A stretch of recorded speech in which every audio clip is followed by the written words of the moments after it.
আসসালামু আলাইকুম। কুয়েত প্রবাসী ভাই বোনেরা সবাই কেমন আছেন? আশা করি ভালো আছেন। আমি একজন কুয়েত প্রবাসী।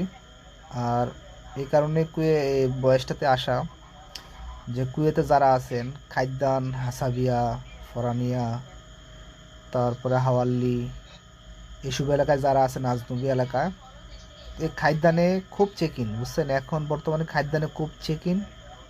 আমি এই কয়েকদিনের ভিতরে দুই একবার করে চেক ইনও করছি। তো আলহামদুলিল্লাহ আমি বাচ্চা গেছি। তো যাদের আকামা নাই তারা একটু সাবধানে চলাফেরা করবেন, ঠিক আছে? আর কুয়েতে এখন বর্তমানে খুবই চেক, ঠিক আছে? সবার জন্যই, জাগো আকাম আছে তাদের জন্য চেক, জায়গা আকামা নাই তাদের জন্য চেক, ঠিক আছে? তো একটু সাবধানে চলাফেরা করেন। যদি কাজ কাম না থাকে তাহলে রুম থেকে বাড়ানোর কোনো দরকার নাই, ঠিক আছে? এই যে আমার মতো সারাদিন রুমে শুয়ে থাকবেন, আমার কাজ কাম নেই, সারাদিন রুমে শুয়ে থাকি, এটাই সবচেয়ে উত্তম কাজ।